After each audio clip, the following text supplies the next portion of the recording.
Marciano Fanfics Teorías. Suscríbete al canal. Teoría Fanfic Novela. El Señor de la Inteligencia Diaria. Parte 55. Capítulo 382. La niebla de la mañana se disipaba lentamente de los caminos de piedra de la capital imperial. Eleanor Calvin estaba sentada erguida en su carruaje, con las yemas de los dedos apoyadas en el marco de madera de la ventana, golpeando ligeramente con el suave balanceo de las ruedas. Había estado estacionada en la capital imperial durante más de una década y conocía íntimamente las turbulentas corrientes subterráneas de la región. Sin embargo, el Consejo del Trono del Dragón, programado para hoy, ha devuelto una sensación de calma perdida hace mucho tiempo. Era más bien la tranquilidad de saber que, no importaba lo fuerte que fuera la tormenta, no la golpearía. Anoche, los residentes de Iris Tower recibieron una carta confidencial de la costa sureste. Era una orden personal de su hermano. El contenido era breve, resumido en: no tomes la iniciativa, no te posiciones, observa cómo actúan los demás. No hubo una sola palabra de apoyo para nadie, ni una sola palabra de lucha por algo. Ni siquiera hubo una nota de advertencia, como si toda la pelea en la capital imperial no tuviera ninguna conexión con la familia Calvin. Eleanor dobló la carta. Como representante de la familia durante muchos años, comprendió el verdadero significado del mensaje de su hermano después de leerlo. La provincia del sudeste estaba lejos de la capital imperial, estaba vinculada a la teocracia y a las rutas comerciales marítimas externas, y hacía tiempo que había dejado de priorizar los conflictos centrales. Independientemente de quién ocupara el trono, en última instancia dependerían de la autoridad portuaria y de las flotas mercantes del sudeste para mantener las operaciones vitales del imperio. Por lo tanto, no necesitaban tomar partido, no necesitaban competir por influencia y ciertamente no necesitaban asumir el liderazgo. La familia Calvin del sudeste siempre ha operado de esta manera, nunca buscando la gloria momentánea, manteniendo contacto con todos los bandos y apoyando al ganador solo al final. Puede que no hayan ganado a lo grande, pero nunca fallaron. Confiando en esta postura, permaneciendo siempre en el ojo de la tormenta, pero nunca dejándose llevar por la corriente, fueron llamados indecisos y viejos zorros entre las 8 grandes familias. Pero para la familia Calvin, si eso significaba que la familia podría perdurar durante milenios, cualquier título era irrelevante, incluso podría considerarse un cumplido. Está claro que, en realidad, la estabilidad del sudeste nunca se logró de manera pasiva, siempre estuvo respaldada por una planificación meticulosa y preventiva.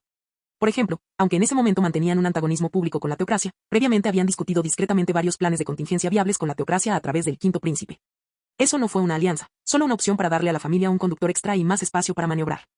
Así, con el emperador desaparecido, la capital imperial en desorden, el Ministerio de Asuntos Militares y el Salón de Administración Pública en conflicto, y los nobles de todo el país inquietos. La familia Calvin, en el sureste de California, se mantuvo tan segura como un puerto seguro, lejos de un tsunami, intacta incluso por el rocío. El carruaje continuó hacia el salón de ministros. Eleanor se apoyó en la pared del carruaje, respirando suavemente, con la mente cada vez más tranquila. Los temas de la reunión de hoy incluyeron: si el regente podría seguir presidiendo los asuntos de Estado, si el Ministerio de Asuntos Militares podría ampliar su autoridad militar y si el orden de sucesión debería reabrirse para discusión. Cualquiera de esos 3 acontecimientos fue suficiente para sacudir la capital imperial hasta que los castillos se derrumbaron. Eleanor sabía que el cuarto príncipe Rain haría su movimiento hoy, sus acciones eran demasiado obvias y prácticamente toda la capital imperial sabía lo que estaba planeando. Sin embargo, el hecho de que todos los príncipes estuvieran presentes la hizo sentirse un poco aprensiva.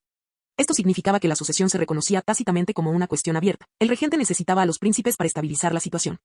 El Ministerio de Asuntos Militares quería utilizar a los príncipes para ganar impulso, y la facción civil quería utilizar a los príncipes para forzar una confrontación. Esta sería una reunión obligada a realizarse en público. Cuando el carruaje se detuvo, Eleanor levantó la vista. Las 12 placas con antiguos escudos de armas a ambos lados de los escalones proyectaban largas sombras a la luz de la mañana, como si estos emblemas ancestrales presenciaran en secreto la división de hoy. El asistente abrió la puerta del carruaje. Eleanor se ajustó la capa, salió y entró en el salón de ministros. La llama eterna aún ardía silenciosamente dentro de la cúpula, pero ya no poseía la imponente presencia que normalmente ejercía sobre todo el salón. La mirada de Eleanor recorrió toda la sala, pasando rápidamente por los representantes de las distintas facciones. Los nobles de la frontera occidental se sentaron muy cerca unos de otros, como si estuvieran confirmando sus últimas cartas bajo la manga. Los representantes de la frontera sur se frotaban las mangas sin cesar. Su ansiedad era imposible de ocultar, y los nuevos nobles se apiñaron juntos en un pequeño grupo. A diferencia de hace 3 años, cuando el emperador estaba presente, los nobles todavía estaban sentados erguidos, aunque esto se debía simplemente a la etiqueta de la nobleza. Pero ya no fingían obediencia. Sus voces eran más claras que de costumbre, como si el sistema de control acústico de la sala se hubiera debilitado deliberadamente. Los susurros resonaron por el pasillo, el sonido se fragmentó como guijarros rodando sobre piedras. Entonces, el salón de ministros quedó de repente en silencio por un momento, mientras un aura constante, típicamente militar, impregnaba la habitación. Caria Negaste se sentó en su asiento. Parecía una espada de batalla recién sacada de su vaina, no demasiado afilada, pero capaz de repeler a otros con su brillo helado. Además, su brazo izquierdo se movía con naturalidad, sin mostrar signos de antiguas heridas. A juzgar por su apariencia, era erguido, tranquilo y poderoso, y parecía incluso más el heredero del imperio de lo habitual. Eleanor observó atentamente las reacciones de los nobles que la rodeaban. Los hombros de los representantes del Ministerio de Defensa y de la Legión se relajaron visiblemente. Las expresiones de la facción civil se oscurecieron. Varios nobles locales recompusieron apresuradamente sus expresiones y los nuevos nobles incluso mostraron una reverencia inconsciente. El juicio habitual de la capital imperial resurgió. Mientras el segundo príncipe pudiera mantenerse firme, seguiría siendo el abanderado del Ministerio de Asuntos Militares del imperio. pero Eleanor vio más profundamente. El segundo príncipe estaba excesivamente rígido, no era compostura, era tensión. Poco después de que el segundo príncipe asumiera el cargo, Augusto del Rin, el cuarto príncipe, también se unió a la sección de los príncipes. Su entrada fue silenciosa, sin transmitir sensación de opresión, pero provocó que los funcionarios ajustaran inconscientemente sus asientos, reuniéndose a su alrededor como si fuera el centro de atención. Tan pronto como se sentó, comenzó a analizar los documentos, moviéndose lentamente, como si estuviera dictando el ritmo de toda la reunión. No miró al segundo príncipe, Carien, lo que intensificó visiblemente la ira que Carien estaba reprimiendo. Los dos eran como un cuchillo frío y un martillo duro, era seguro que hoy chocarían, pensó Eleanor en silencio. Justo al final de la sección reservada a los príncipes, estaba sentado en posición vertical una tercera persona, Lampard Vestrion. Tenía una apariencia ordinaria, no se parecía ni a la bandera del Ministerio de Asuntos Militares ni al núcleo de la facción civil. Estaba simplemente tranquilo, natural y sereno, ni siquiera los diversos ministros le dirigieron una segunda mirada. Los demás no lo sabían, pero Leonor percibía claramente que él era el más peligroso de los tres príncipes. Lampard no necesitó hablar durante la reunión, ya que sus planes no se limitaban a ese lugar. Lo más importante es que solo Eleanor sabía del hilo invisible que conectaba a la familia Calvin con él. Mientras Eleanor se ajustaba la manga de la blusa, evitó mirarlo deliberadamente. Después de todo, en este lugar, cualquier mirada podría revelar los verdaderos planes de la familia Calvin. Eleanor dejó que su mirada recorriera la habitación, pero con calma formó su opinión interna. Esta ronda es la aparición simultánea de tres fisuras. Y hoy, la familia Calvin no hablará. Solo necesitamos observar quién se mueve primero y quién cae primero. La llama eterna parpadeó en la cúpula, proyectando una luz azul sobre su mejilla, haciendo imposible que otros discernieran sus pensamientos. Poco después de que todos estuvieran sentados, se oyeron pasos débiles e inestables desde la parte más profunda del salón de ministros. La llama eterna en el candelabro se balanceaba suavemente y la tenue luz azul caía sobre las líneas de la escalera, atrayendo todas las miradas en el pasillo en la misma dirección. El regente Arrens entró en la sala. El aire se volvió ligeramente más denso, como si el salón de ministros hubiera recordado momentáneamente el orden que debía poseer. Lo primero que Eleanor notó fue su forma de caminar. Se mantuvo erguido y firme, sin temblores ni inestabilidad. Sus hombros estaban rectos, su respiración regular y su expresión tan tranquila que parecía inmune a cualquier enfermedad o fragilidad. Si no hubiera tenido conocimiento previo, casi podría haber creído que la salud del regente había mejorado recientemente. Parecía como si el efecto del néctar espiritual de la hoja de ocre se manifestara casi perfectamente en él. Los nobles, inconscientes de la verdad, reaccionaron. El regente está en buenas condiciones hoy. Parece que puede soportar toda la reunión. Estos susurros se extendieron rápidamente entre los asientos, provocando que los rostros inquietos se suavizaran ligeramente. Medio paso detrás del regente, el intendente jefe Lince caminaba en silencio a su lado. Su paso estaba exactamente sincronizado con el del regente, su postura era correcta y su expresión normal, como una línea recta que llevaba toda la etiqueta y dignidad del imperio sobre sus hombros. Estos dos eran como vigas que apenas sostenían la casa derruida que era el imperio, pero un ligero toque revelaría las grietas. El regente se sentó lentamente ante el trono de obsidiana. En ese momento, la sala finalmente quedó en completo silencio, todos estaban esperando que él hablara. Sin embargo, Arrens no habló de inmediato. Simplemente permaneció sentado, con la mano apoyada en el borde del asiento, respirando tranquilamente, casi contenida. Este breve periodo de silencio causó más malestar que cualquier orden. En ese momento, Lince dio un paso adelante, deteniéndose ante el trono de obsidiana. El sistema acústico del salón de ministros todavía funcionaba, pero su poder de supresión era mucho menor que cuando el emperador estaba presente. La luz azul de la llama eterna se derramaba desde la cúpula, haciendo que todos los rostros fueran más fríos y afilados. Nadie podía ocultar completamente su expresión. Lince desenrolló un pergamino, sus movimientos eran firmes, como si mantuviera un orden que pudiera desmoronarse en cualquier momento. Su voz no era fuerte, pero tenía la autoridad singular de un asistente imperial de larga trayectoria, como si cualquier orden pronunciada por él poseyera automáticamente legitimidad. Damas y caballeros, el Consejo del Trono del Dragón está a punto de comenzar. Esta sesión es particularmente especial. Su Alteza Real el Regente ha propuesto que todos los príncipes asistan para deliberar sobre importantes asuntos imperiales. Tan pronto como se pronunciaron estas palabras, un silencio inquietante, no solemne sino tenso, impregnó la sala. Porque todos entendieron el significado detrás de esas palabras. La presencia de todos los príncipes significó que la cuestión de la sucesión se había hecho pública. En ese momento, Eleanor casi pudo sentir el aire temblar levemente, como si se estuviera rompiendo una antigua regla imperial. Lince continuó con el anuncio del orden del día, manteniendo su firmeza habitual. Primer punto, informe sobre asuntos militares fronterizos. Segundo punto, situación financiera imperial actual. Tercer punto, solicitudes de autonomía provincial. Cuarto punto, debate sobre el método de ejecución de la autoridad imperial. Con cada artículo anunciado, las miradas de los nobles se volvían más penetrantes, como si sus respectivas vulnerabilidades fueran identificadas una por una. Los asuntos militares fronterizos estaban dentro de la esfera de influencia del segundo príncipe, las finanzas imperiales concernían los intereses de varias familias locales. La autonomía provincial era el límite último para los nobles y la discusión sobre cómo ejercer la autoridad imperial tocaba el corazón de la sucesión. Eleanor percibió un contraste cada vez más evidente. Cuanto más firme era la voz de Lince, más incómoda se volvía la atmósfera en la sala. Era como si cuanto más intentaba contener el orden, más claro se hacía que esa capa de orden estaba llegando a su límite, lista para romperse en cualquier momento. Justo cuando Lince estaba a punto de anunciar que la discusión comience de manera ordenada, un sonido repentino y suave de una pata de silla arrastrándose por el piso de piedra resonó. El segundo príncipe, Carien, se puso de pie. Su movimiento era decidido, rápido, sin vacilación alguna, y nadie podía percibir el más mínimo signo de debilidad en su postura. El clamor en el salón de ministros fue ahogado como por una mano que se tensó al instante. La voz de Karien anuló directamente el procedimiento, como quien grita nombres antes de una línea de batalla. El Ministerio de Asuntos Militares debe recibir inmediatamente control de emergencia. Estas palabras provocaron inquietud en toda la sala como chispas. Karien no dio tiempo a nadie a reaccionar, y siguió dominando la escena, avanzando paso a paso. Varias defensas fronterizas han caído en el último mes.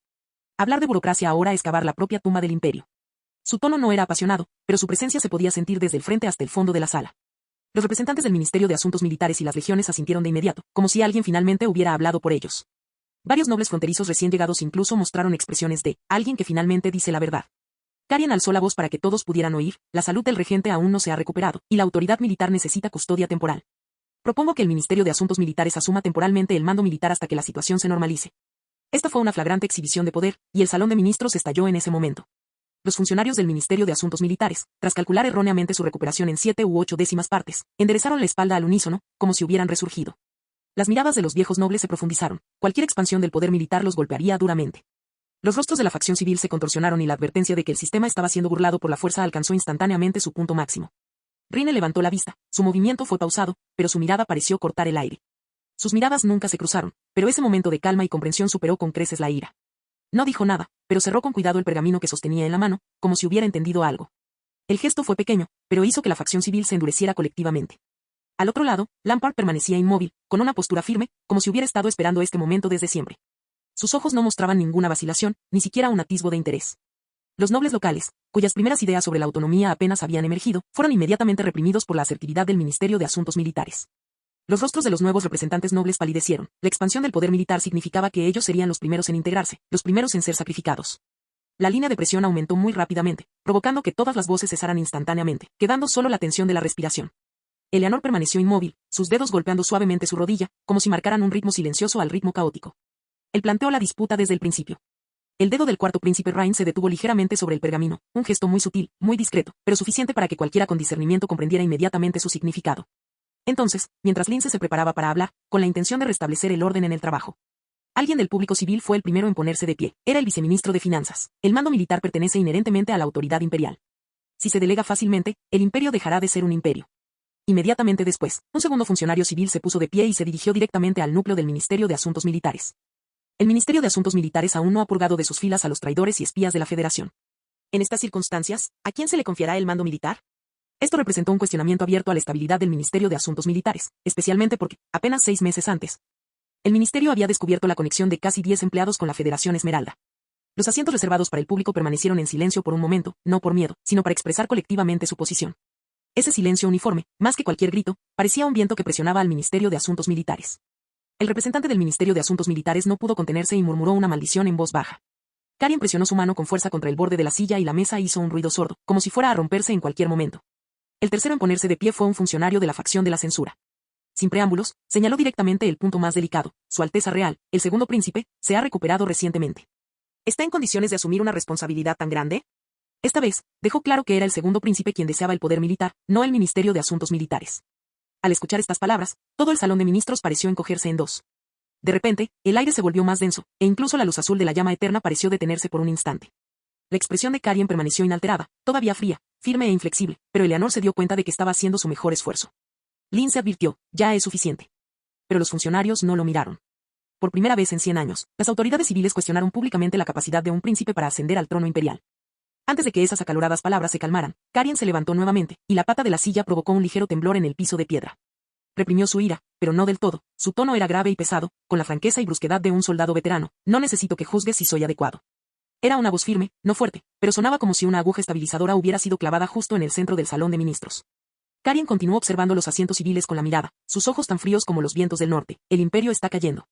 Las bajas del Ministerio de Asuntos Militares en el frente son reales. Ustedes, sentados en esta sala, debatiendo palabras, no harán que las defensas perdidas se levanten por sí solos. Continuó con cada frase, cada una como un martillazo en la cara de una facción particular. Los rostros de varios funcionarios de alto rango sentados en las sillas reservadas para los civiles se volvieron fríos, pero no respondieron. El aura del segundo príncipe era demasiado impresionante. Era el poder opresivo de la ira verdaderamente despierta de un soldado. La respiración de Karien se aceleró ligeramente y sus hombros se tensaron sutilmente en un gesto de moderación. La ira creció, pero la razón la reprimió. Esta era una situación extremadamente peligrosa.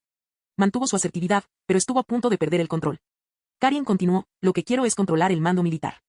No quiero quedarme aquí esperando a que muera otro grupo de personas del imperio. Estas palabras casi hicieron añicos la superficialidad de la etiqueta de la reunión. No gritó, pero todo el salón de ministros parecía estar bajo una tensión aún mayor. El regente permaneció en silencio, con la cabeza gacha, absorto en sus pensamientos. Rin mantuvo la mirada baja, las yemas de los dedos rozando ligeramente el borde del pergamino, sin prisa, sin pánico, pero con precisión quirúrgica, como si estuviera esperando una oportunidad. Lampard permaneció transparente, pero sus ojos parecían deleitarse con la forma en que las grietas continuaban ensanchándose. Justo cuando esa cuerda tensa y vibrante estaba a punto de romperse, Lindsay habló en voz alta: silencio. La voz del anciano fue amplificada por el eco en el salón de ministros, como una pesada estaca de hierro clavada con fuerza en la pared de piedra, haciendo que incluso la luz de la llama eterna temblara. Instintivamente, todos guardaron silencio. Los murmullos que emanaban de los asientos civiles se interrumpieron bruscamente, la ira del Ministerio de Asuntos Militares fue reprimida, incluso la respiración de los nobles locales se detuvo por un momento. Lindsay permaneció erguido, con la mirada firme, pero llena de una claridad poco común, una advertencia de que si esto continúa, se saldrá de control inmediatamente. Se inclinó medio paso hacia adelante, inclinándose ligeramente hacia el trono imperial, indicando su disculpa y que todavía estaba adhiriéndose al protocolo adecuado, y luego levantó la voz. Ninguna facción podrá intensificar unilateralmente las disputas sobre el trono imperial. Todas las discusiones se desarrollarán de forma ordenada. Cada palabra, cada frase, era como arrastrar con fuerza al salón de ministros de vuelta al marco de la etiqueta, en medio del flujo turbulento. Lindsay no estaba protegiendo a los funcionarios civiles ni al Ministerio de Defensa, estaba protegiendo ese orden final y decadente del imperio. Y todos lo entendieron, un paso más adelante y sería el caos. La reprimenda de Lindsay hizo que el salón de ministros volviera a un nivel manejable por un breve periodo, pero ese no fue el final del caos. En ese momento, el cuarto príncipe Rain finalmente cerró su pergamino delicadamente. Esa fue la señal, era su turno de hacer un movimiento. Capítulo 383. En ese momento, el cuarto príncipe del Rin cerró finalmente el expediente con delicadeza. Esa fue la señal, era hora de que él hiciera su movimiento.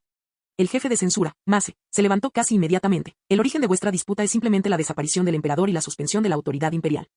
Inmediatamente, hizo una declaración tan impactante que encendió toda la sala. Propongo la restauración del sistema electoral, en el que las 8 grandes familias designen conjuntamente un guardián de la autoridad imperial. La voz de Mace era firme, pero pareció congelar instantáneamente el aire en el salón de ministros. La mirada de Mace recorrió a cada representante noble y príncipe en la sala, con un tono inalterado. Este sistema una vez mantuvo el equilibrio de poder durante los años más peligrosos del imperio. También es posible, hoy, mientras el emperador no ha regresado y el regente está debilitado, establecer un guardián designado conjuntamente por las 8 familias para ejercer temporalmente la autoridad imperial. Estabilizar los estados, coordinar las regiones y garantizar que el imperio no se fragmente. Su ritmo no era rápido, pero golpeó los corazones de todos los presentes como un martillo de hierro.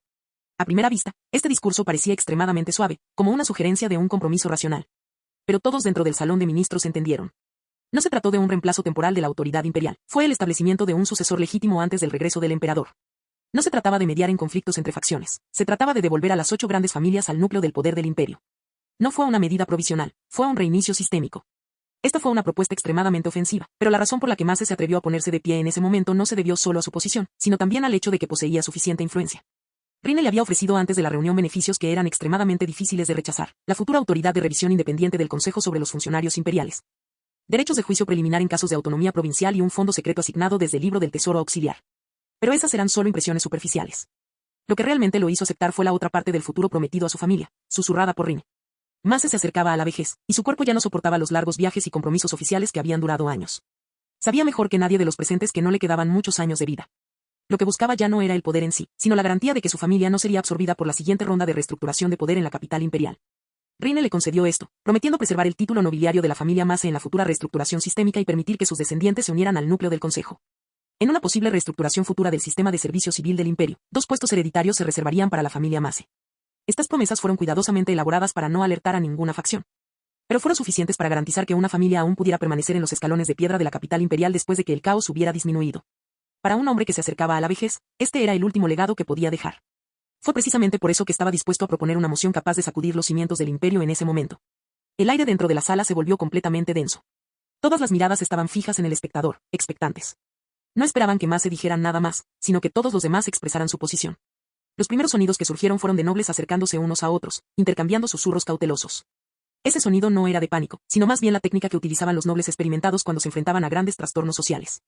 No estaban discutiendo, sino evaluando rápidamente los riesgos. ¿Restaurar el antiguo sistema significa que volveremos a estar limitados por las 8 grandes familias? Si la autoridad imperial es designada conjuntamente por las 8 familias, ¿cuánta influencia tendrán aún nuestras provincias? ¿Pudo esto haber sido planeado de antemano por las 8 familias? No temían la redistribución de la autoridad imperial, sino más bien que, una vez restaurado el antiguo sistema, la autonomía duramente ganada por las provincias locales durante el siglo pasado fuera rápidamente absorbida. El poder de negociación de los territorios emergentes se minimizaría y todo el equilibrio de poder se inclinaría una vez más a favor de las 8 grandes familias. Esta aprensión era un claro cálculo de intereses futuros. El silencio de las 8 grandes familias no fue una vacilación, sino la típica táctica de represión de esperar y ver empleada por la élite gobernante. Cualquier posición adoptada por una familia sería interpretada por las demás como una declaración de intereses. Por lo tanto, debían mantener la compostura y la cautela, indicando su posición con el menor número de acciones posibles.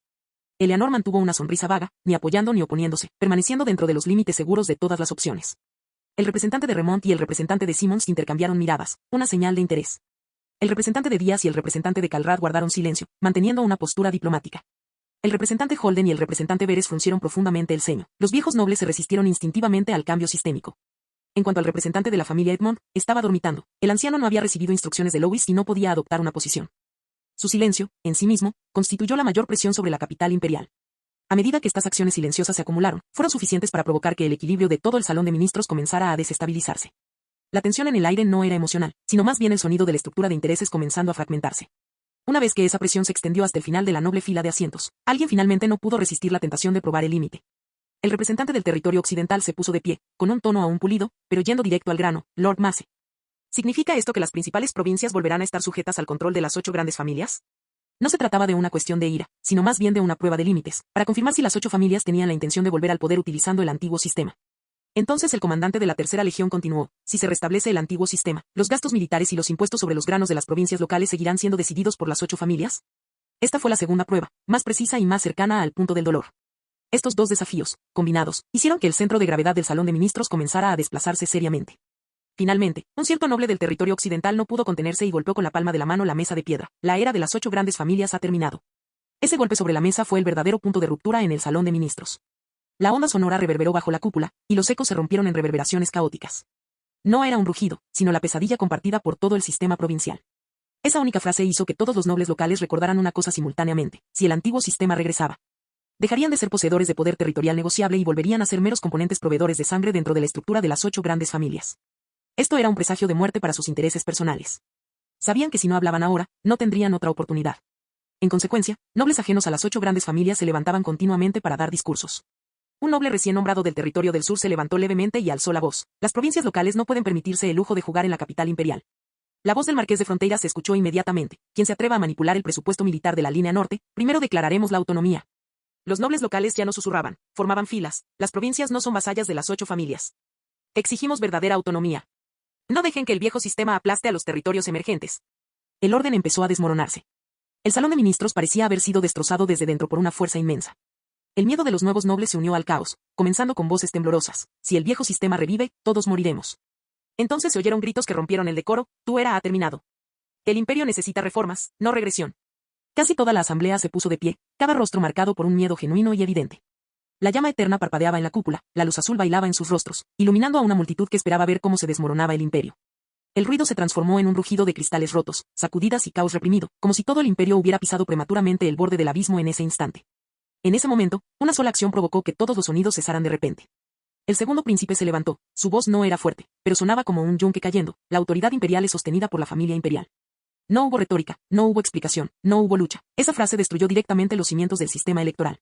Los funcionarios civiles entendieron esto como una advertencia de que la autoridad imperial no era una herramienta.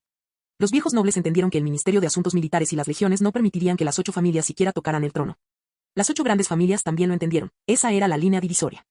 Continuó con una declaración aún más fría: la desaparición del emperador no significa que se pueda dividir el botín. Al escuchar esa frase, el salón de ministros pareció aplastado por una enorme piedra. Los nobles locales se quedaron sin aliento, los nuevos nobles guardaron silencio y las 8 grandes familias se detuvieron por un momento. No había ira, solo dominio puro, pero ni siquiera eso pudo dominarlos por completo. Tras un breve silencio, la discusión se reanudó. Lince intentó recuperar el control de la situación. Gritó: silencio. Su voz explotó en la red de ecos, como una campana pesada que golpea a un muro de piedra. Pero esta vez, nadie prestó atención. Los nobles locales siguieron rugiendo, los nuevos nobles rompieron con el decoro y los viejos nobles perdieron todo sentido del decoro. Esta fue la primera vez desde la desaparición del emperador que se pudo mantener incluso un orden superficial. Habla suavemente. Se escuchó una voz débil. De pie frente al trono de obsidiana, Arren se apoyó en el brazo de la silla, el ruido le dificultaba la respiración. Sus movimientos eran lentos, pero aún así logró mantenerse en pie. La luz de la llama eterna brillaba en su rostro, haciéndolo parecer una vela que podía apagarse en cualquier momento, pero que obstinadamente permanecía encendida. Fue esta figura la que silenció toda la sala. Ese momento de silencio era la sombra persistente de la autoridad imperial. Arren habló, su voz no era fuerte, pero claramente amplificada por la formación de sonido: el emperador no está muerto. La sala parecía presa de una intensa represión. Algunos jadeaban, otros se paralizaron. Levantó la cabeza, con los ojos anormalmente brillantes debido al fruto de la esencia espiritual. La autoridad imperial se mantiene dentro de la línea de sucesión. Si el emperador no ha muerto, cualquier elección de emperador es un acto de usurpación. La propuesta de Mace pasó instantáneamente de ser una opción a un tabú. La voz de Arren será débil, pero nadie se atrevió a ignorarla. El imperio no tolerará el caos actual, ni a las 8 familias compitiendo por el poder, ni al estamento militar reclamando la independencia, ni a las provincias cruzando la línea, ni a los nuevos nobles enloqueciendo. Cada frase era como una puñalada clavada en el pecho de la facción que momentos antes había gritado más fuerte. Su voz temblaba, pero era firme. Antes de morir, no podemos permitir que el imperio se fragmente. Esta fue probablemente la última vez que el regente reprimió a toda la asamblea en su vida, el rugido final de un león moribundo. Arren se acomodó lentamente en el trono, agarrándose al reposabrazos para controlar la respiración. La discusión de hoy queda completamente pospuesta. El siguiente orden del día se determinará tras mi citación. Nadie se opuso. El salón de ministros estaba en silencio, no por orden o decoro noble, sino por un silencio sepulcral impuesto por la sombra persistente de la autoridad imperial. Las puertas del salón de ministros se abrieron. Ese silencio no se rompió brutalmente, solo se vio ligeramente interrumpido por la fresca brisa del exterior. Se oían pasos en el pasillo exterior, pero eran suaves. Todos intentaban mantener sus emociones dentro de los límites de la etiqueta. El caos no se disipó, simplemente cambió de forma, pasando de una discusión abierta a una investigación secreta. Karin caminaba adelante con pasos firmes. Su presencia era más tenue que cuando había entrado, pero la ocultaba profundamente, como un general que acaba de desembarcar del frente, reprimiendo su fatiga, sus heridas y su furia bajo su armadura, impidiendo que los de afuera notaran nada. En ese momento, Karin ya había analizado meticulosamente la situación en su mente. Rine había iniciado el plan. Mace y las 8 grandes familias eran las fuerzas impulsoras. El sistema electoral era ahora la agenda clara y la facción de oficiales civiles lo estaba presionando. Si no se fortaleciera el Ministerio de Asuntos Militares, no tendría ninguna posibilidad de revertir la situación. Antes de la próxima reunión, necesita recuperar el control del Ministerio de Asuntos Militares. Necesita implementar medidas de manera más rápida, rigurosa y directa. Su determinación no era imprudencia, sino más bien la sensación escalofriante que uno siente en el campo de batalla cuando se da cuenta de que la línea de suministro ha sido cortada. Al otro lado, la procesión de funcionarios se dispersó discretamente. Rin salió rodeado de asistentes, con paso firme, sin mostrar ni alegría ni derrota. Intercambió algunas palabras discretamente con los empleados civiles que estaban a su lado, como si simplemente estuviera cumpliendo con sus tareas rutinarias de la tarde. Aunque hoy no se llegó a ninguna solución, se logró incluir el antiguo sistema en el debate. La autoridad imperial permaneció suspendida, la división dentro de las 8 grandes familias se profundizó, las provincias pusieron a prueba al gobierno central y los nuevos nobles comenzaron a sentirse incómodos. Todas las bases para el estancamiento que necesitaba habían avanzado un paso más. El caos no debe intensificarse hasta el punto de salirse de control, pero sí debe prolongarse hasta que nadie pueda restablecer el orden. Este fue el campo de batalla del Rin. No necesitaba gritar, mientras la situación permaneciera indefinida, sin nadie capaz de ganar, él sería el controlador definitivo. Lampard fue el último en irse. Sus pasos eran tan naturales como un paseo, su comportamiento completamente tranquilo, ni siquiera sus compañeros le prestaban especial atención. Sin embargo, 3 puntos cruciales estaban claros en su mente. El prestigio central se había derrumbado. Las provincias comenzaban a separarse y la división entre las 8 familias era suficiente para que las fuerzas religiosas intervinieran. A partir de entonces, sus acciones ya no se concentrarían en el salón de ministros, sino entre los nobles locales. La fragmentación del imperio ocurriría naturalmente durante el próximo periodo de caos, en lugar de ser forzada hoy. Las 8 grandes familias también se dispersaron del salón de ministros sin ninguna fanfarria. El poder de estas familias nunca se manifestó a través de gritos, sino a través de sus acciones posteriores. Otros nobles locales mantuvieron la compostura al salir del salón de ministros, solo bajando la voz, y la ansiedad en sus palabras ya no pudo contenerse. Si vuelve el antiguo sistema, el poder de negociación de las provincias seguramente se reducirá. Las finanzas de la capital imperial no pueden sostener una guerra a largo plazo. Las provincias deben primero establecer canales de comunicación entre sí. Esta fue la primera vez que la realidad del potencial fracaso del gobierno central se discutió abiertamente entre los nobles. La estructura de la Alianza por la Autonomía Local, en su etapa embrionaria, se formó en este momento, a partir de la convergencia natural de consensos. Los nuevos nobles tampoco huyeron en desorden, pero todos entendieron claramente que si se restablecía el antiguo sistema, los nuevos nobles serían el primer grupo en ser eliminado. Eleanor estaba de pie en el pasillo exterior, observando todo en silencio, las discusiones silenciosas, las rápidas indagaciones, las acciones cautelosas, la contracción forzada. No hubo gritos, peleas ni pérdida de control. Pero precisamente porque todos se movían en la misma dirección bajo esta restricción, esto indicaba además que el imperio estaba empezando a fragmentarse. Eleanor ya había comenzado a formular el comienzo de una frase en su mente. La situación en la capital imperial exige una reevaluación. La sombra persistente de la autoridad imperial aún existía, las provincias estaban aflojando su control, el silencio de las 8 familias se estaba disipando. Los nuevos nobles estaban retrocediendo preventivamente y el Ministerio de Asuntos Militares podía perder el control en cualquier momento. El duque Calvino, aquel astuto anciano, era un maestro en discernir una situación 10 pasos adelante a partir de una simple frase inicial. Ella simplemente necesitaba organizar estas pistas en material que le permitirá emitir un juicio, en lugar de presentar una conclusión. Ella escribiría la carta real a Iris Tower Estate, dejando en manos de la familia la decisión de cómo proceder con los arreglos. La reunión de hoy fue solo el comienzo del caos, y la familia Calvin del sureste tuvo que prepararse para cambiar de rumbo ante la ruptura inminente. La primera brecha en el imperio ya no pudo cerrarse. Capítulo 384. El frío de la mañana se filtraba silenciosamente en la habitación. la chimenea aún brillaba con un calor residual, pero no podía disipar la quietud que proyectaba la nieve fuera de la ventana. Sif dormía de lado junto a Lois. Su cabello corto y blanco le había crecido hasta los hombros, con algunos mechones esparcidos sobre la almohada. Su respiración era regular, pero su mirada aún conservaba esa intensidad salvaje. Su vientre de embarazo de 10 meses era prominente, pero esto no disminuía su aplomo, por el contrario, hacía aún más evidente la sensación de poder que emanaba de ella. Lois la miró con ternura, mientras sus dedos se posaban momentáneamente cerca de la parte inferior de su abdomen. Probablemente será en los próximos días. Reprimió la fugaz tensión en su corazón, se levantó silenciosamente de la cama, se puso una bata gruesa y caminó hacia la ventana. Los tejados de Ciudad Marea Roja estaban cubiertos por una pálida capa blanca de niebla y nieve, y las chimeneas de los distantes talleres de vapor emitían una fina voluta de humo. Luis levantó su mano derecha e hizo un ligero gesto con el dedo. Se oyó un suave y familiar timbre. Una pantalla de luz azul, clara y translúcida, se desplegó en el aire. Actualización diaria del sistema de inteligencia completada. 1. La familia Remont, utilizando los ingresos de las tierras, las cuotas de las rutas comerciales y las futuras concesiones de tierras como cebo, continúa presionando al comandante de la Séptima Legión, Ackerman Greer. Los agentes informan que ha comenzado a reunirse en secreto con sus representantes. 2. La caravana del puerto del amanecer llegó sana y salva al gremio Marea Azul de la Federación Esmeralda. Los productos se vendieron sin incidentes, y el maestro del gremio elogió la calidad de los minerales, expresando su deseo de fortalecer la cooperación a largo plazo. 3. El equipo de mecanización de la Marea Roja ha completado el prototipo de la primera generación del vehículo de guerra de vapor. Su rendimiento es estable y puede iniciarse la fase de pruebas. 4. Sif tuvo un embarazo sin problemas y hoy dio a luz a una niña. La mirada de Lois se detuvo en la primera información durante unos segundos. Desde el fin del Consejo del Trono del Dragón, la situación política del Imperio era como una enorme piedra arrojada al fondo del mar, hundiéndose cada vez más. Pero Lois, con la mano dorada del sistema de inteligencia diaria, era prácticamente omnisciente. Podía observar el flujo de toda la estructura de poder desde el remoto territorio del norte, lejos de la capital imperial, desde una perspectiva casi divina. Los tres príncipes estaban demostrando sus habilidades, cortejando frenéticamente a los nobles y comandantes de legiones del imperio. El quinto príncipe fue aún más lejos, intentando acercarse gradualmente a la familia Calvin y poner a toda la provincia del sudeste bajo su control. Sin embargo, la fuerza más visible y peligrosa no eran estos príncipes, sino el duque Redder de la familia Redmond. Lois exhaló lentamente, tocando el borde de la pantalla de luz con la punta de su dedo. Aparentemente, Redder todavía portaba el estandarte del segundo príncipe, pero en realidad, ya había extendido su alcance a las fuerzas armadas del imperio. Con objetivos que iban desde la séptima legión hasta el ejército de reserva del sudoeste. Estos comandantes de legión todavía apoyaban verbalmente a la familia real, pero en secreto calculaban de qué lado debían apostar en el futuro. Lo que era aún más problemático era que la séptima legión estaba estacionada en la frontera del territorio del norte. Nominalmente, protegían la línea del frente de frío extremo, pero en realidad, eran más bien un ojo que el imperio había dejado deliberadamente en el territorio del norte. Aunque Lois había estabilizado todo el territorio del norte como una roca, ese ojo lo vigilaba constantemente. Aunque no fuera suficiente para amenazar a la Marea Roja, siempre podía causar problemas. El imperio nunca se sintió tranquilo respecto al territorio del norte, por lo que esa mirada nunca se levantaría. Ahora, el poderío militar del imperio era como una vieja red estirada hasta su límite, el más leve tirón la rompería. Todos esperaban el momento decisivo, tal vez la caída del regente, una acción descontrolada de una legión o un príncipe que revelara de repente sus verdaderas intenciones. Y Luis sabía muy bien que Redder no tenía la menor intención de seguir siendo un súbdito. Sus acciones estaban completamente encaminadas a establecer su propio poder militar, con la esperanza de apoderarse de la mayor parte del imperio una vez fragmentado. Lois parecía tranquilo en la superficie, pero un fuerte sentimiento de crisis estaba creciendo en su interior.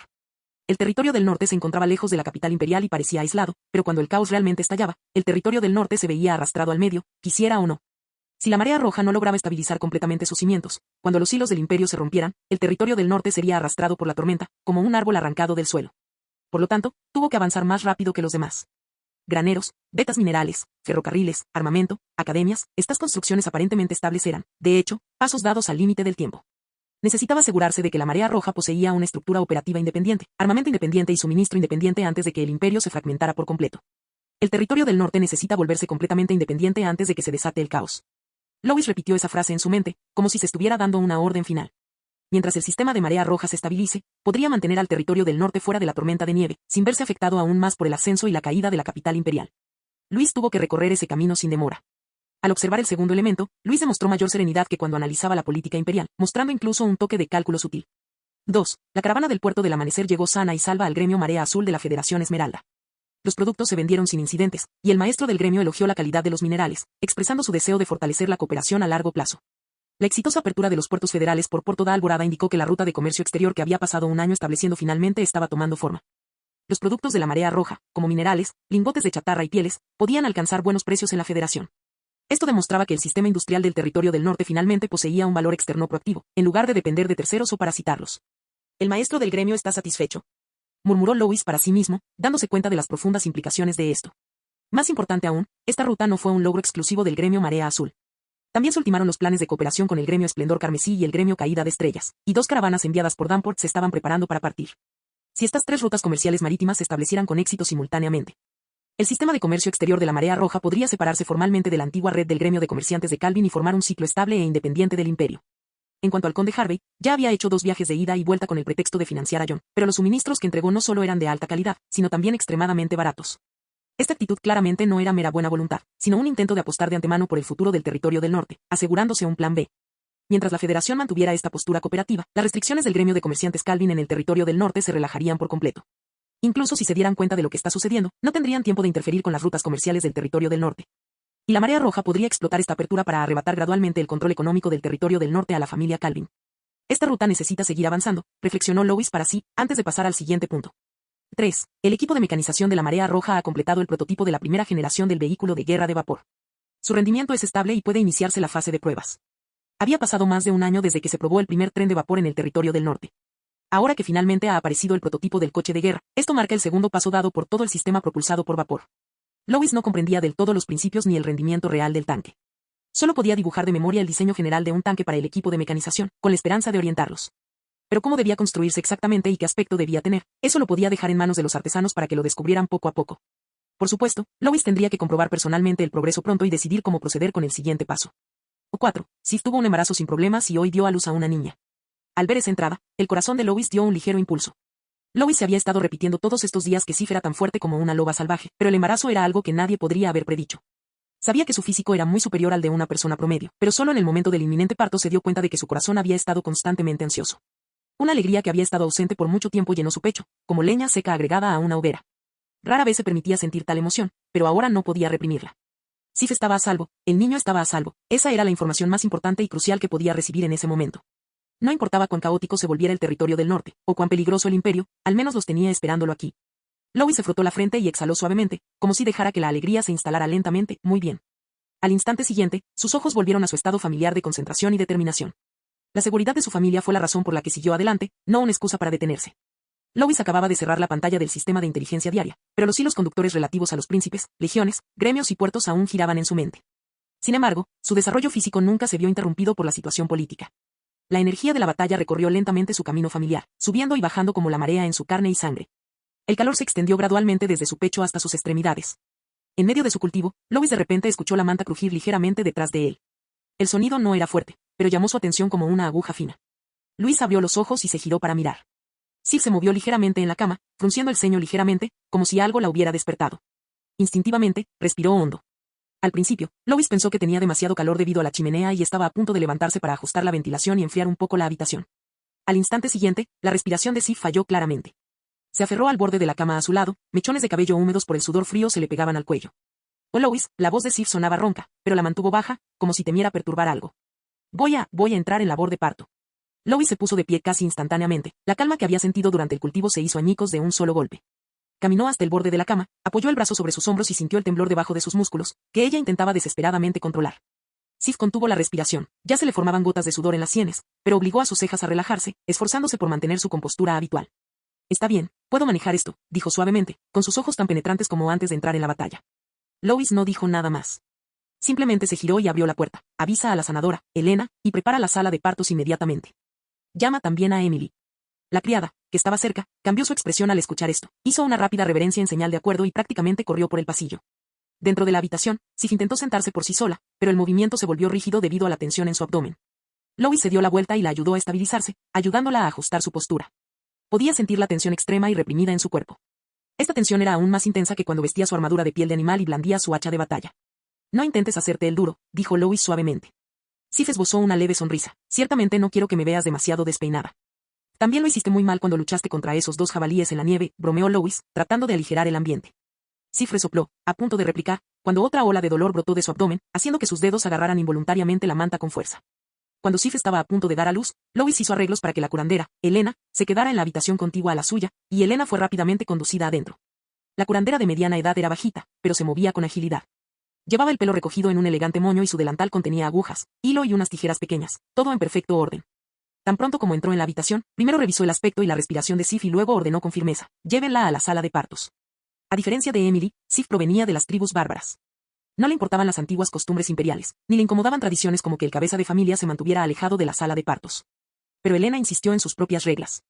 No es por ti, dijo con calma mientras le tomaba el pulso a Sif. Es por ella. Solo las personas esenciales permanecen en la sala de partos. Cuanto más cerca esté alguien, más fácil será distraerla. Luis miró a Sif. Sif lo miró y, entre jadeos, señaló con los ojos hacia la puerta. Vete. Estaré bien. Lois le apretó suavemente la mano y finalmente la retiró. Emily ya había llegado al final del pasillo, vestida con una bata de baño, con el cabello azul recogido de forma desordenada, claramente habiéndose levantado de la cama a toda prisa. Al escuchar la situación, no lo dudó, entró rápidamente a la habitación y cerró la puerta detrás de ella. En el momento en que la puerta se cerró frente a él, Lois realmente se dio cuenta de que no había nada que pudiera hacer. Lo único que podía hacer era quedarse quieto en el pasillo. El pasillo no estaba frío, las lámparas de aceite en la pared y la chimenea cerca de la sala de partos calentaban la habitación, pero sus manos estaban rígidas. Los sonidos que venían detrás de la puerta no eran fuertes, pero cada uno de ellos le ponía los nervios de punta. Estaban las instrucciones bajas y firmes de Elena, las palabras tranquilizadoras de Emily y los ocasionales gemidos ahogados de Sif que no podía reprimir. Lois permaneció allí, con la columna rígida y recta, como si estuviera enfrentando a un enemigo invisible. Él sabía que Sif era fuerte, sabía que su linaje, su físico y su idea de batalla estaban mucho más allá de los de la gente común. Pero el embarazo nunca fue un campo de batalla donde los riesgos pudieran eliminarse solo con la fuerza. Aunque el Daily Intelligence System le había informado ese mismo día que la entrega se realizaría sin problemas, estaba inevitablemente nervioso. Lois apretó y abrió los puños, caminando hasta el final del pasillo y de regreso, repitiendo el movimiento, pero sus pasos nunca lo llevaron a más de 10 pasos de la puerta. Afortunadamente, el tiempo no se alargó tanto como para volverse una agonía. Después de un tiempo indeterminado, el aroma del horno comenzó a escaparse por la rendija de la puerta, llevando consigo un olor constante a hierbas medicinales. Finalmente, una voz con una leve sonrisa llegó desde el interior de la habitación, una niña. Madre e hija están a salvo. Esas simples palabras parecieron drenar toda la fuerza de la columna de Lois. Permaneció inmóvil, inclinándose ligeramente hacia atrás, como si se hubiera soltado una cuerda de arco invisible. La puerta estaba entreabierta. Elena se asomó, su rostro reflejaba cansancio profesional, pero no pudo evitar una sonrisa. Señor, puede entrar. En el momento en que Lois entró en la habitación, la luz de la chimenea lo envolvió. Sif estaba apoyada en la cabecera de la cama, con el sudor aún húmedo en la frente y el cabello blanco ligeramente despeinado por el secado. Su tez no era pálida, sino más bien de un cansancio relajado. Al verlo, le ofreció una sonrisa muy discreta, sosteniendo un pequeño paquete en sus brazos. Emily se aclaró la garganta y, con mucho tacto, condujo a los demás fuera de la habitación. La puerta se cerró tras ellos, dejando solo el crepitar de la chimenea dentro. Lois se acercó. Sif levantó la mano ligeramente, apartando un poco el paquete. Mira, dijo, con la voz aún un poco ronca, pero con una dulzura poco común. Nuestra hija. La niña estaba envuelta en un paño suave, dejando al descubierto solo una parte de su carita rosada. Parecía aún no estar del todo acostumbrada a ese mundo, con los ojos entreabiertos, como sobresaltada por el resplandor de la chimenea, o quizá examinando algo instintivamente. Luis miró esos pequeños ojos. El imperio se encontraba en constante agitación. La situación tras el Consejo del Trono del Dragón era como un tablero de ajedrez destrozado, con cada pieza rodando con bordes afilados. Pero fue precisamente en ese momento cuando ella llegó. Cuanto más ocurría esto, menos quería Lois que ella se viera arrastrada a esas terribles tormentas. Un nombre. Sif se recostó en la almohada, con voz débil. Tú eliges. Luis se quedó en silencio por un momento. La luz de la fogata parpadeó en sus ojos, reflejando un suave brillo. Aurelia, dijo suavemente. El nombre resonó en su boca. No era un nombre salvaje de tribus bárbaras, ni uno de los largos y elaborados nombres de las damas nobles de la capital imperial. Su pronunciación era suave, pero transmitía el significado de paz y luz. Sif repitió, pronunciando lentamente cada sílaba, Aurelia, nuestra hija. Después de decir eso, pareció relajarse por completo, apoyando su cabeza suavemente en el hombro de Lois, sus párpados pesados por el cansancio. Lois le sostuvo el hombro con una mano y con la otra recogió con cuidado el pequeño paquete. El bebé se movió en sus brazos, emitiendo un sollozo casi inaudible. La chimenea estaba encendida. El viento y la nieve aún golpeaban la pared exterior, pero parecían muy lejanos. Bienvenido a la marea roja, murmuró Lois. Sabía que el mundo exterior no sería más agradable solo porque hubiera nacido un niño. Pero al menos dentro de este fuerte, en esta habitación iluminada por la chimenea, había un pequeño espacio esta noche que era verdaderamente acogedor y tranquilo. Capítulo 385. Ciudad de la Marea Roja, Salón del Gran Consejo. La luz de la mañana se filtraba a través de las grietas de la cúpula, iluminando todo el salón sostenido por frías vigas de hierro. En las paredes colgaban una tras otra las banderas de la Marea Roja, con sus puntas balanceándose suavemente, como si subieran y bajaran con la respiración. A diferencia de cualquier año anterior, este lugar se había convertido en el corazón de todo el territorio del norte. Lord Lois se sentó en silencio en el asiento principal. Su hija había nacido hacía apenas unos días, pero a la tercera mañana, seguía de pie ante aquella larga mesa sin vacilar. Su mirada cayó sobre el gigantesco mapa del territorio del norte que estaba detrás de él, la versión más reciente jamás revelada. En el mapa, el rojo de la Marea Roja se extendió desde el sureste, como tinta derramada, pintando casi todo el territorio del norte con un solo color.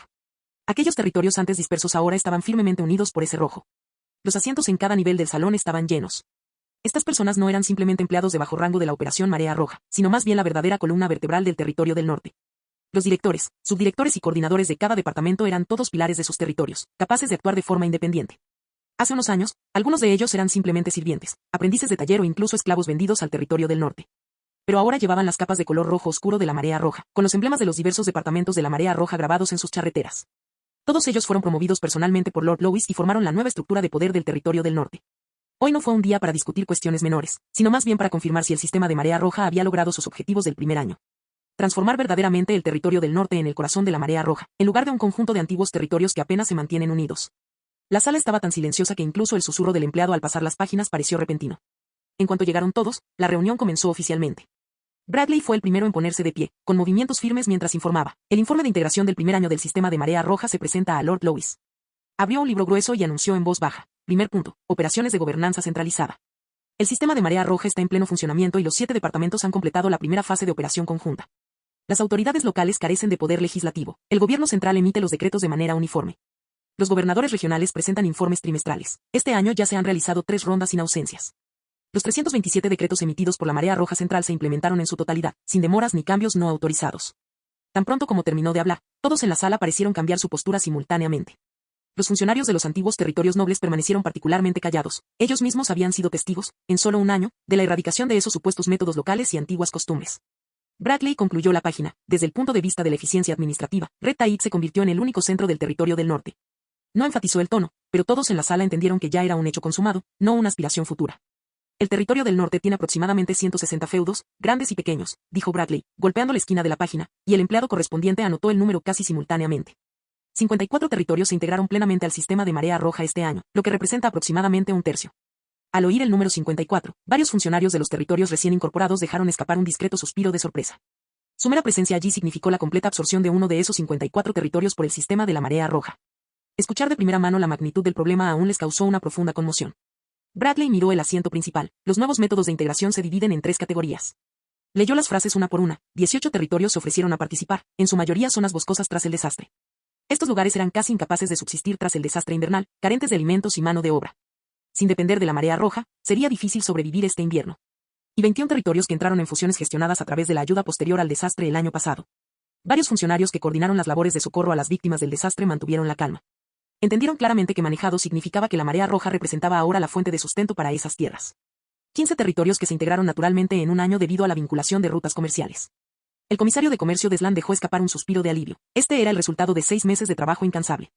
Bradley pasó página y añadió, además, la gran mayoría de los territorios que anunciaron su adhesión al Círculo de Cooperación de la Marea Roja en la Conferencia de Reconstrucción del Territorio del Norte el año pasado también han pasado de la mera cooperación a la integración plena durante el último año.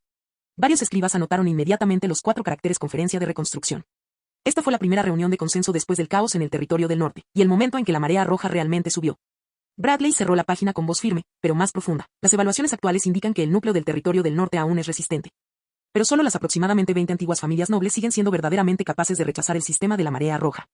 En ese momento, unas risas tímidas resonaron en la sala. Los presentes eran todos planificadores políticos del territorio del norte, por lo que conocían las consecuencias que aguardaban a los nobles que aún no se habían unido al sistema Marea Roja. Bradley concluyó, la mayoría de los territorios, Lord Lewis, dependen mucho más de la Marea Roja que de la capital imperial durante este año de integración. Lord Lewis habló, su voz no era fuerte, pero silenció a todo el salón. Caballeros, lo han hecho muy bien. Sus palabras carecían de emoción, pero parecieron sellar el acuerdo sobre este importante informe de integración. Antes de que nadie pudiera relajarse, Bradley ya había desplegado el siguiente pergamino junto al mapa, esperando la respuesta del señor. Lord Lewis asintió levemente, no en señal de elogio, sino en señal de confirmación. Este gesto hizo que los hombros y las espaldas de los 7 jefes de departamento se enderezaran aún más. Levantó la mano indicando, continúe. Bradley se acercó al mapa junto a Lord Lewis, señalando un área fuera de la zona roja de la Marea Roja, en un tono firme y tranquilo. En segundo lugar, la dirección de la planificación para territorios totalmente integrados en el sistema de la Marea Roja. Los escribas inmediatamente volvieron a colocar el papel en su lugar y sus plumas comenzaron a escribir de nuevo. Primera parte, la región de las llanuras áridas de la niebla, 14 territorios. Bradley identificó en el mapa la zona más antigua, de color más claro, cubierta por el sistema de graneros de la Marea Roja, originalmente, la parte más pobre del territorio del norte. Pero también fue la primera región en completar la transformación del sistema granero y ahora puede considerarse el segundo granero del territorio del norte, después de Whitway. Bradley golpeó suavemente la página. 3 razones para la integración. Primero, la labranza de primavera depende completamente de semillas de Red Tide, Ice Claws e invernaderos geotérmicos. En segundo lugar, se implementaron más plenamente la ley de contabilidad y la asignación de graneros. En tercer lugar, la ayuda posterior al desastre generó una alta dependencia de los residentes locales de la Marea Roja. En las gradas, un joven empleado que acababa de regresar de una inspección en el pueblo de Next Wayne bajó ligeramente la cabeza. Recordó que hace más de un año los rostros de los pobladores se llenaron de sospecha al ver al personal desconocido de la Operación Marea Roja. Algunos incluso temían los altos impuestos que seguirían a la confiscación de los graneros y preferían esconderse en los bosques. Pero cuando se construyeron los primeros lotes de sacos de grano e invernaderos, la resistencia disminuyó rápidamente ante la necesidad práctica de sustento. Recordó a los niños haciendo cola fuera del invernadero geotérmico para tomar su papilla matutina por primera vez, con las manos rojas de frío y los ojos brillantes. Así fue como Red Tide se ganó poco a poco los corazones de la gente. Bradley continuó leyendo, incluidos 14 territorios, como Braithwaite Hill, Next Wayne Territory, Whiteman Territory y Old Loin Territory. Hizo una pausa aquí. Las pruebas realizadas a principios de la primavera en la región de Barren Fog demostraron la eficacia del sistema Whitewaite Territory. La planificación unificada de la producción da como resultado un promedio de 50% más que el sistema anterior. En ese momento, Mick, el director del Departamento de Agricultura, tomó la iniciativa y agregó, algo nervioso, el Departamento de Agricultura tiene un informe adicional. Lord Lois levantó la mano, indicándole que continuara. Como Mick era analfabeto, memorizó todos los números él mismo, y las cifras eran realmente impresionantes. Los 76 nuevos graneros construidos en el territorio del norte este año están gestionados uniformemente por la Marea Roja. Todos los procedimientos de entrada y salida de grano de los graneros se basan en los registros de la Marea Roja, y los señores locales del territorio del norte solo prestan asistencia. Siembra de primavera y mejoramiento genético, este año también coordinados íntegramente por Marea Roja. Semillas, materiales para invernaderos geotérmicos y programas de riego se distribuyen equitativamente según el plan de Marea Roja. Los casos de territorios que distribuyen recursos por su cuenta han disminuido significativamente. Bradley asintió, instruyendo al empleado a marcar este elemento como importante y agregó, la situación actual ha alcanzado una estructura de 3 niveles, graneros de Marea Roja, graneros urbanos y graneros rurales. Varios funcionarios de la Administración de Granos mostraron un orgullo indescriptible, fruto de un año entero de trabajo en todo el territorio del norte. Tras informar sobre los territorios productores de granos, Bradley pasó a la siguiente página, segunda parte, la región del nuevo cinturón minero, compuesta por 13 territorios. Valentín, director del Departamento de Minería, habló en un tono brusco pero seguro. Estas son las primeras zonas semi-industriales después de que el Departamento de Minería de Marea Roja replicara el modelo de la Forja Estelar. Bradley leyó, 3 ubicaciones, entre ellas Black Coal Canyon, Furnace Smoke Valley, Amher Sound City, Red Sand Slope y North Mine Meadow. 3 razones para la integración, las bombas de vapor salvaron las minas. Los rieles deslizantes estabilizaron el transporte y la adquisición unificada de mineral en bruto por parte del Departamento de Minería aplastó las pequeñas arcas de los antiguos propietarios de las minas. Un empleado de la región del nuevo cinturón minero dejó escapar un suspiro discreto. Recordó las expresiones de desesperación cuando las minas se inundaron, y el día en que entró en funcionamiento la primera bomba de vapor, los mineros giraron alrededor de la máquina repetidamente. Como si estuvieran mirando un monstruo, de hecho, la tecnología había cambiado el mundo. Bradley continuó, situación actual. Todas las minas utilizan ahora registros de Red Tide y el Departamento de Artesanía ha establecido 3 puntos de fundición estándar. Lord Lois asintió con satisfacción, indicándole a Bradley que continuara. Bradley pasó página, tercera parte, zona de gestión de almacenes Marea Roja. Fuerte Colmillo Helado, Ciudad Grito Helado, puesto de avanzada Pico Negro, aldeas del clúster Lago Pino, un total de 19 territorios. Esta zona fue la más devastada tras el desastre invernal y exhibió el mayor nivel de dependencia. La mayoría de los señores huyeron tras el desastre invernal, y la Marea Roja tomó el control, estableciéndola como una zona de gestión de almacenes para almacenar materiales estratégicos como grano y minerales. El comisario de comercio, Deslan, añadió, esto también afecta a las futuras ciudades a lo largo de la línea ferroviaria. Bradley asintió, el Departamento de Artesanía ha asignado técnicos para reparar puentes y carreteras. El Departamento de Defensa ha establecido 3 guarniciones fronterizas y el Departamento de Supervisión está implementando un proyecto piloto de gestión integral. Luego añadió, 2 antiguos nobles resistentes fueron debidamente reasentados. Sus tropas subordinadas y oficiales fueron transferidos tras la Marea Roja. Varios miembros del Departamento de Supervisión presentes hicieron una mueca, sabiendo lo que realmente significaba reasentarse adecuadamente. Estos lugares ahora están efectivamente controlados por la Marea Roja. Las palabras de los jefes de estación locales son más efectivas que las de los antiguos jefes. Estas palabras hicieron que varios empleados jóvenes inflaran el pecho discretamente. Cuando aquellos aldeanos fueron tomados por primera vez, también se resistieron, pero cuando el jefe de estación de la Marea Roja llegó con los primeros vagones de grano, esa resistencia naturalmente se rompió. Como ramas secas rotas por la nieve. Bradley pasó al siguiente pergamino. Parte 4. Línea South Harbor, 8 territorios. Bahía Breaking Waves, distrito del antiguo astillero. Fuerte Viento del Mar, pueblo de la Costa de Piedra y 8 territorios más. Deslan dio un paso adelante y agregó, todas estas son nuevas áreas portuarias potenciales. Bradley asintió, se están construyendo nuevos puertos, las oficinas de asuntos portuarios han izado sus banderas, la tributación marítima y la programación de los puertos pesqueros están a cargo de Marea Roja. Preparándose para la transición a la administración portuaria directa. Añadió, gracias al programa, Trabajo de Granos, la cooperación entre la gente de la zona portuaria es muy alta. Bradley enrolló el pergamino, otras regiones, algunas que sirven como centros de abastecimiento, otras como puestos fronterizos y otras como zonas de procesamiento, aunque no están totalmente anexadas, ya están semi-integradas al sistema Marea Roja. Lord Lois escuchó en silencio, como si memorizara cada palabra. Finalmente asintió, indicándonos que pasáramos al siguiente punto. Aileen, la directora del departamento de auditoría, se levantó de su silla con movimientos precisos y firmes.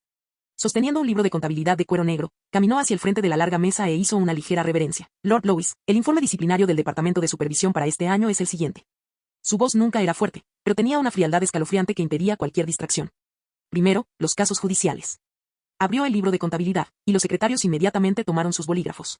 El Departamento de Supervisión ha registrado un total de 71 casos este año. Alguien en la grada dejó escapar un discreto suspiro. Esa cifra significaba que, casi cada 4 días, se descubría un caso. Aileen continuó, los casos confirmados y aquellos que resultaron en sanciones disciplinarias son los siguientes. Leyó los casos uno por uno, 31 casos de desvío de grano destinado a ayuda en caso de desastre, 22 casos de retención de semillas para la siembra de primavera, 12 casos de imposición privada de impuestos y cobro secreto de tasas de reconstrucción, 6 casos de albergar lugares de culto para dioses malvados, incluidos 5 altares. Cuando se mencionó la adoración de un dios maligno, toda la sala sintió un escalofrío visible por un momento, como si un frío se hubiera filtrado en sus pieles. La mayoría de los presentes ya habían sufrido la plaga de insectos, lo cual no era algo que se pudiera tomar a la ligera. Aileen concluyó la primera mitad del libro de contabilidad y continuó, en segundo lugar, los métodos disciplinarios. 63 personas fueron despedidas inmediatamente. 27 personas fueron exhibidas públicamente vistiendo saróns y 19 personas fueron ejecutadas de acuerdo a la ley. Hizo una pausa y luego abrió la última página. Entre los casos más atroces, un empleado de Red Tide responsable de brindar ayuda humanitaria. Tras ser sobornado por un señor local, desvió 2 meses de raciones de grano, obligando a las víctimas del desastre a vender a sus hijos para conseguir comida. Fue ejecutado inmediatamente por el Departamento de Supervisión. En tercer lugar, la implementación del libro mayor. Este año, el territorio del norte logró, por primera vez, formatos de libro mayor unificados, públicos y transparentes. Aileen hojeó las páginas y continuó su informe. 54 territorios totalmente integrados al sistema de marea roja lo han implementado por completo. 30 territorios semicooperativos implementaron solo la mitad, lo que resultó en una importante inflación de datos. El número de territorios no cooperativos disminuyó de 16 a 8, pero los 8 no tienen registros contables o directamente los falsifican. Se armó un pequeño revuelo en las gradas. Claramente, estos 8 territorios eran una espina clavada en el sistema marea roja. Aileen miró a Lord Lois y dijo, el Departamento de Supervisión recomienda que, a partir de esta primavera, los 8 territorios no cooperativos se sometan a una revisión completa de sus registros contables y que sus administradores y personal municipal sean reemplazados.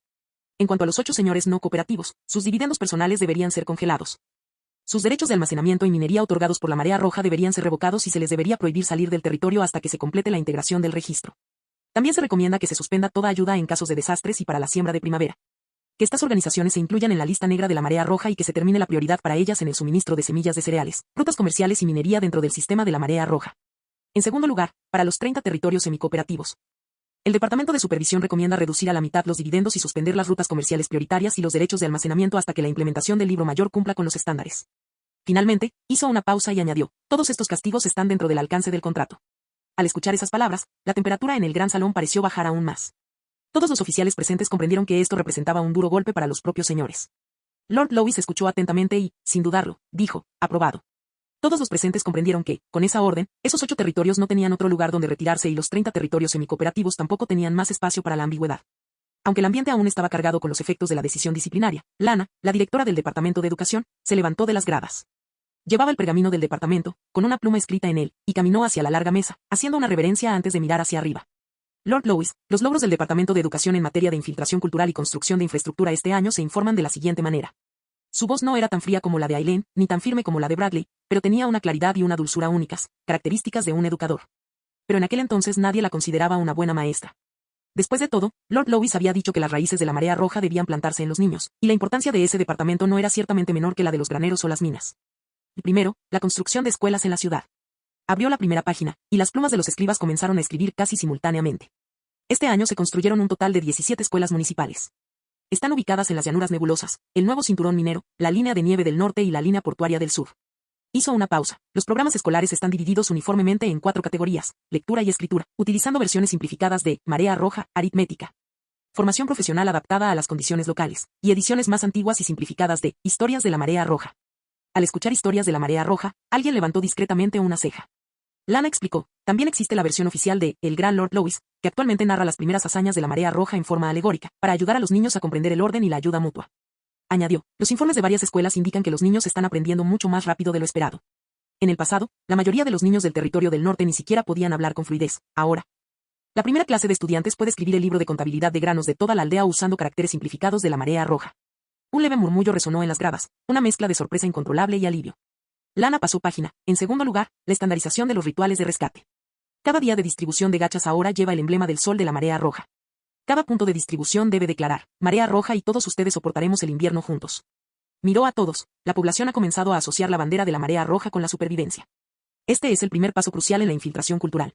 Lana pasó página. En tercer lugar, el plan para el próximo año. El Departamento de Educación planea añadir otra generación de territorios al sistema Marea Roja el próximo año y establecer un sistema de profesores itinerantes para enseñar alfabetización y aritmética básica a los territorios no integrados. Si tiene éxito, dentro de 2 años, la tasa de alfabetización de todos los niños mayores de 9 años en el territorio del norte podría llegar al 30%. Y a más del 60% en las áreas dentro del sistema de la Marea Roja. Finalmente, cerró el pergamino e hizo una ligera reverencia. Con esto, concluimos el informe del Departamento de Educación. Mick, el director del Departamento de Artesanía, se levantó de su silla y su voz, característica de la ronca voz de un artesano, dijo, Lord Lois. Los principales logros del Departamento de Artesanía este año han superado el plan original. En primer lugar, se construyeron un total de 42 puentes nuevos en el territorio del norte y se repararon carreteras antiguas, 230 li. En segundo lugar, las líneas ferroviarias se ampliaron de las 7 originales a 21, principalmente dentro del territorio afectado por la marea roja. En tercer lugar, los puntos de fundición estándar se ampliaron a 6 y la producción de la mina aumentó casi 1,5 veces en comparación con el año pasado. Tras la dimisión de Mick, el comisionado de comercio se presentó inmediatamente como candidato. Este hombre delgado y de mediana edad hablaba lentamente, pero su tono era incisivo. Los logros del comisionado de comercio este año incluyen rutas comerciales unificadas y un sistema formalizado de oficinas de correos. Presentó los siguientes datos. Las 7 principales rutas comerciales originales se ampliaron a 21, todas bajo el control de la marea roja. Los tipos impositivos han disminuido un 30% y la velocidad de circulación de mercancías casi se ha duplicado respecto al año pasado. Entonces se puso de pie una mujer con un chal blanco y gris. Ella era Cyril, la directora del Departamento de Salud, un aprendiz de medicina que Lord Lois trajo de la familia Calvin, y que ahora maneja todas las áreas de la medicina en el territorio del norte. Este año, el Departamento de Salud estableció 19 puestos médicos fijos y 13 equipos médicos móviles en todo el territorio del norte. Se trataron 37 casos de epidemia, sin que se produjera propagación. Después de escuchar la serie completa de informes, todos entendieron que este año no se trataba solo de mera sostenibilidad, sino de un crecimiento integral y vigoroso. La estructura del sistema de la marea roja no solo se había establecido, sino que también había comenzado a extender nuevas ramas y tentáculos hacia afuera. En general, el primer año no solo fue un éxito, sino un éxito que superó las expectativas. Tan pronto como se pronunció esa frase, la habitación de repente quedó tan silenciosa que incluso el aire pareció detenerse por un momento. Todos miraron inconscientemente hacia el asiento principal. Lord Lois se levantó lentamente, con movimientos pausados, pero atrayendo naturalmente la atención de todos hacia sí. No mostró ninguna majestuosidad, sino que se limitó a ofrecer una leve sonrisa. Caballeros, lo hicieron muy bien. Con una sola frase, los hombros de muchos empleados se relajaron levemente, pero antes de que pudieran respirar aliviados, Lord Lois continuó. El plan del sistema Marea Roja de este año ha superado con creces las expectativas. El sistema de mercado funciona a la perfección, los registros están unificados, los graneros son estables y las rutas comerciales están completamente conectadas. Alguien en el pasillo no pudo contener su orgullo y sacó pecho.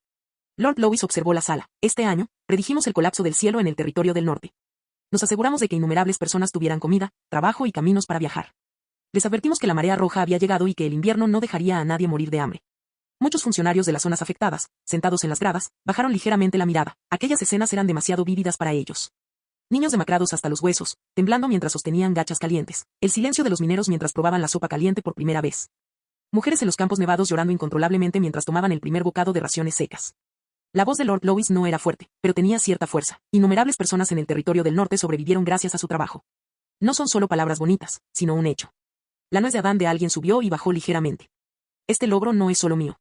Hizo una pausa. Fueron todos y cada uno de ustedes quienes hicieron que el territorio del norte resurgiera de las ruinas. Apenas unas pocas docenas de palabras, pero hicieron que los ojos de más de una persona en el gran salón ardieran de emoción. Nadie se atrevió a hablar, pero ese orgullo surgió como si brotara de las venas de la tierra. Entonces Lord Lois suavizó su tono, adoptando uno más amable, pero nuestra misión no ha terminado. El segundo año de la operación Marea Carmesí será más difícil y más intenso. Todos se enderezaron al unísono, demostrando seriedad. Lord Lois levantó la mano y señaló el enorme mapa del territorio del norte. Necesitamos transformar estas líneas rojas en verdaderas vías de salvamento. Necesitamos conectar todas las carreteras, todas las líneas mineras, todas las escuelas, todos los almacenes en un solo sistema. Luego su tono cambió, en cuanto a los dividendos. El aire en el gran salón se volvió notablemente agitado. La sonrisa de Lord Lois se ensanchó, cada empleado recibirá su parte. La distribución de las ganancias de este año se hará según las reglas. Tomen lo que puedan, porque es lo que merecen. Alguien lo miró casi incontrolablemente. En cuanto a los dividendos de cada territorio, son los mismos. La voz de Lord Lois era serena, pero firme como un clavo de hierro. Denles lo que les corresponde, no sean tacaños. El sistema Marea Roja no se basa en la coerción, sino en concienciar a la gente de que seguirnos no conllevará pérdidas. De esta manera, no se quejarán. El año que viene, seguiremos fortaleciendo la Marea Roja y haremos del territorio del norte un todo verdaderamente integrado. Caballeros. Lord Lois miró a su alrededor. Sigan con el buen trabajo. Nadie gritó en el salón principal, ni tampoco golpearon las mesas. Pero todos se pusieron de pie y se inclinaron simultáneamente, sus movimientos tan uniformes como una bandera gigante desplegándose en el viento. La razón por la que se inclinaron ante Lord Lois no fue por etiqueta ni por miedo. Hace apenas 3 años, más de la mitad de los empleados eran gente común, refugiados, mineros, aprendices o incluso antiguos esclavos.